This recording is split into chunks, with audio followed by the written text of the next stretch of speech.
Olá, sobre terremoto e por qual motivo a maioria dos projetos estruturais não consideram terremoto. Primeiro, nós temos uma norma de terremoto e ela é bem clara, ela fala o quê?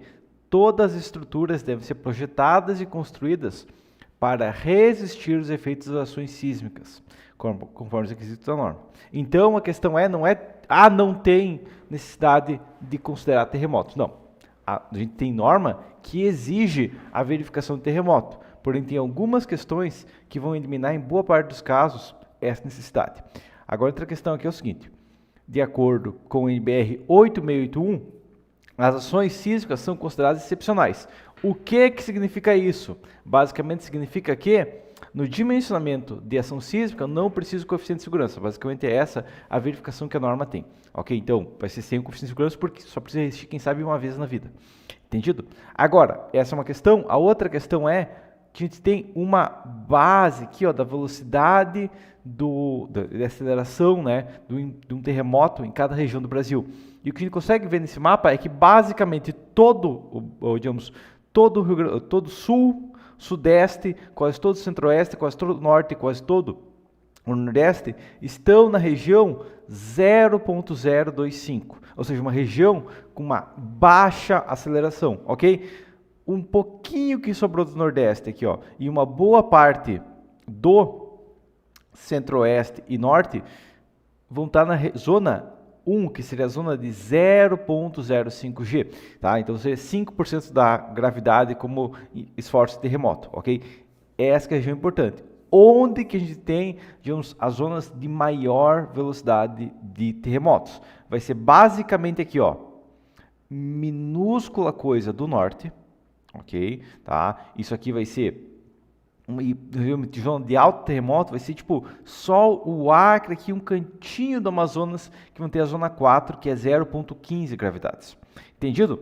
Essa que é a primeira questão. Então, quase todo o Brasil fica numa região de uns baixos acelerações de terremotos, ou seja, terremotos leves. Entendido? Tanto que não tem relatos de terremotos consideráveis no Brasil. Tá? E aqui entra a questão. Para as estruturas na zona sísmica zero, a norma permite que a gente não faça nenhuma verificação de resistência sísmica. Ou seja, basicamente, se a estrutura resiste peso próprio, sobrecarga, cargas permanentes e vento com coeficiente de segurança, ela vai resistir um terremoto sem o coeficiente de segurança. Agora, as estruturas localizadas na zona sísmica 1, então eu até vou pegar aqui o meu Paint, tá? Para demonstrar o que eu estaria cortando do Brasil já aqui, tá? Então, a primeira questão é, a norma já deixa bem claro o quê? Que toda essa região aqui, então se eu pegar aqui, ó, toda essa região aqui, se eu posso pagar toda essa região aqui, ou selecionar aqui direto, tá? Mas basicamente toda essa região do Brasil aqui, ó, eu posso cortar fora só nessa verificação zero. Ok? Tá? Então, essa que é a primeira questão que a gente tem. Toda essa região do Brasil aqui, ó, Rio Grande do Sul, Santa Catarina, Paraná, tudo está cortado na região zero, ok? Então, sobra muito pouco do Brasil, só nessa coisa que a norma já permite com base tranquilamente, entendido? Essa é a primeira questão. Agora, próxima questão que a gente tem, beleza, tá? Agora a gente tem a zona 1, que a zona 1 eu tenho que fazer tecnicamente uma verificação dela. Só que aqui entra uma questão, vamos pegar aqui, ó, a nossa zona 1, o que ela fala, tá? Que fala o quê?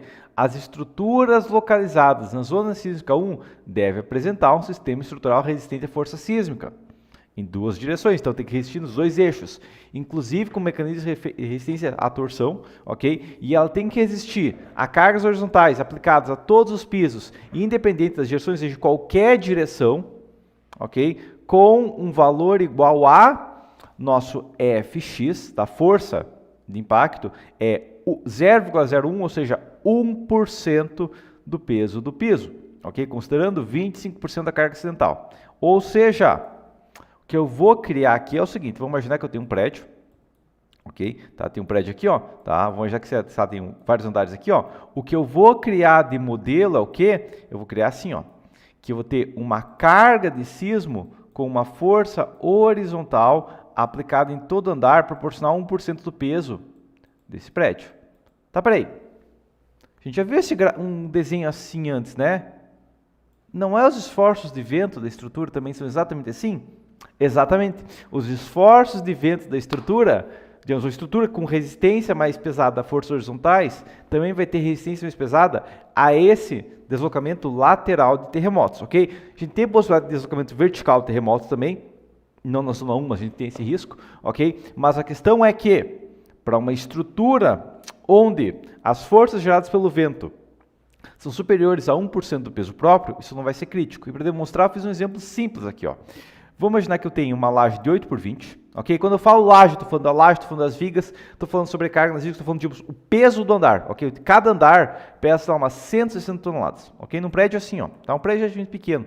Quanto mais largo for o prédio, menor esse efeito, ok? Eu vou ter que considerar digamos que pesa 1,6 toneladas de força, ok? Tá?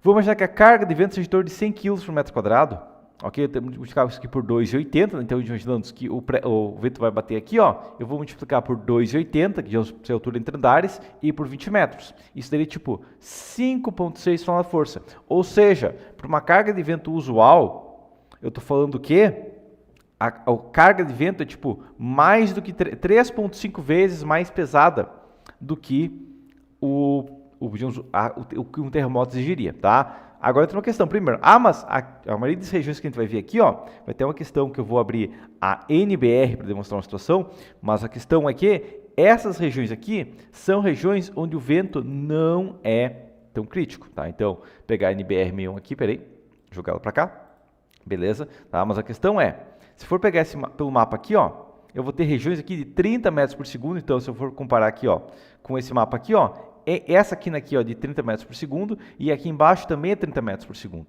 Então essa verificação de vento de 100 kg, vamos imaginar que seja tipo 50 kg na prática, não vai ser tão alto tipo 50 kg, eu ainda estou falando de 2,8 toneladas de força gerada pelo vento contra 1,6 de gerado pelo terremoto. E claro, né, lembrando que o terremoto teria não precisaria de coeficiente de segurança. Então, na prática, eu tenho tipo, mais que o dobro, quase 2,5 vezes. Ok? Teria que ser um prédio com mais de 20 metros no eixo fraco para isso ser mais crítico. Então, é uma possibilidade muito baixa disso acontecer. Então, mal ou bem, toda a região 1 também eu elimino. Ok? Então, eu vou eliminar não só essa quina aqui, basicamente, eu vou eliminar toda. Ok? Então, eu já perdi todos aqui, já não tenho mais toda essa quina aqui. Beleza? Agora, eu vou cortar também toda essa parte aqui, ó. Então eu elimino o quê? Eu elimino totalmente essa região aqui, ó.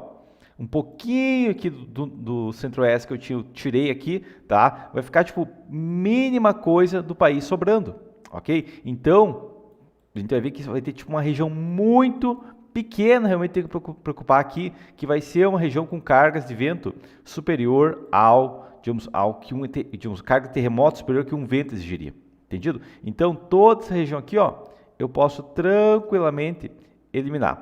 O que sobrou para mim? Sobrou basicamente o canto do Brasil ali, ó, canto extremamente esquerdo aqui, ó, mas é uma região muito pequena que eu tenho que considerar. Ok? Agora vem a próxima questão. Essa região como um todo, ela é basicamente floresta amazônica. Ok? Tá? Então, eu estou falando de uma região com floresta amazônica. O que importa é isso? Importa que na floresta amazônica nós temos solos fracos, ok? Nós temos solos que tem dezenas de metros de solo frágil até chegar a um solo de alta resistência, ok? Você fala, isso é ruim. Geralmente isso é ruim.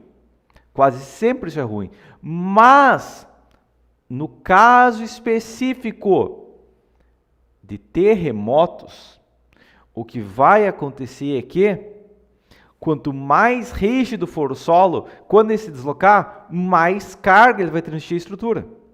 Ok? Tá? A maneira que a gente pode imaginar isso é que, se você pegar um peso, sei lá, de 1 tonelada e jogar, digamos, jogar do 10º andar e ele cair no asfalto, vai quebrar o asfalto. Mas se ele cair numa cama elástica, a cama elástica vai deformar e ela pode suportar ele. Ok? Talvez não 1 tonelada, mas uma pessoa caindo vai ter esse efeito, ok? Então, quanto mais flexível, mais é fácil absorver efeitos dinâmicos, entendido? Então, a questão aqui é o seguinte, Se a gente for pegar essas pequenas regiões que sobraram, são regiões que, primeiro, vamos voltar para aqui, para pegar aqui, ó, mas a questão é, a gente vai ter esse critério aqui, ó, que a velocidade para os 30 metros superiores de terreno, no caso, ó, quanto mais rígido o solo, maior a velocidade. Então a gente tem o quê? Que solos de SPT 50 ou mais teriam uma velocidade tipo, de 400 a 750 metros por segundo. Ok? Um solo rígido é metade, tipo 180, 370, e solos moles com SPT menor que 15, que é o padrão de solos nessa região, vai ser menos 180 metros por segundo, é algo muito menos crítico. Entendido? Tá? E qualquer solo com mais de 3 metros de argila mole inclui isso aqui. Entendido? Então isso aqui é menos crítico em obras que ficam em um solo de baixa resistência. Consequentemente, a única região onde eu poderia ter efeitos de vento, ok? Tá? E se acontecer de algum caso, de alguma obra ser feita nessa região, sobre um solo rochoso, vai que acha algum lugar rochoso só, essa região aqui, eu não conheço, mas talvez exista, tá? Se encontrar isso, aí nesse caso especificamente, a gente vai se preocupar com isso, ok? E também tem a questão uma outra questão que teria a norma fala também que a gente pode modelar a fundação com o coeficiente de mola. Lembrando que o coeficiente de mola vai aliviar a estrutura nesse caso. Entendido? Tá? Então eu poderia modelar com o coeficiente de mola para aliviar um pouco esse efeito. E realmente nesses casos aqui, ó, só no caso de apoiar sobre rocha, onde o coeficiente de mola é muito alto, ou seja, não deforma praticamente nada, para ser um ponto crítico. Consequentemente, a gente vê aqui no Brasil, ou os terremotos são muito fracos, ou os terremotos, onde é uma região média, eles são mais fracos do que os efeitos gerados pelo vento, e num caso extremamente específico, que é onde tem terremotos mais fortes, eles têm um solo fraco, que quase sempre é uma coisa ruim, mas única e exclusivamente por questão de suportar terremotos, é mais fácil a estrutura suportar terremotos se ela conseguir deformar mais, entendido? Então a gente não tem no Brasil nenhuma região com solo de alta resistência com terremotos consideráveis e, consequentemente, a gente pode ignorar em praticamente todo o projeto estrutural no Brasil. Tá? A única exceção, quem sabe, seria tipo um arranha-céu, tá? Uma estrutura muito alta, que nessas regiões onde tem vento mais forte não são comuns, ok? Onde eu poderia ter que usar uma estrutura muito larga, onde as cargas de terremotos sejam piores que as cargas de vento, ok? Mas isso aqui é uma coisa muito rara de acontecer, okay? Não é comum prédios altos nessa região, e também tem a questão que, ainda assim, um dimensionamento não aumentaria muito a estrutura, porque mal ou bem, ela já tem uma suporte de carga de vento e outros esforços pequenos, beleza? Mas por enquanto seria isso. Então, no nosso caso, para o Brasil a gente não considera, em outros países é necessário considerar, e essa é uma das grandes vantagens no Brasil, a gente trabalhar com concreto armado, porque concreto armado não é bom para terremoto, mas, porque ele é mais pesado, ele é mais rígido, mas, como a gente não tem esse efeito no Brasil, acaba sendo uma vantagem para a gente trabalhar com concreto armado, ok? É por isso também que a gente vê em outros países, principalmente em regiões com terremoto pesado, estruturas metálicas se tornam mais comum, porque elas funcionam melhor para esses esforços, ok? Ou o Japão, que estrutura de madeira também é comum, por quê? Porque funciona melhor para esses esforços, entendido? Mas por enquanto seria isso então, e até a próxima.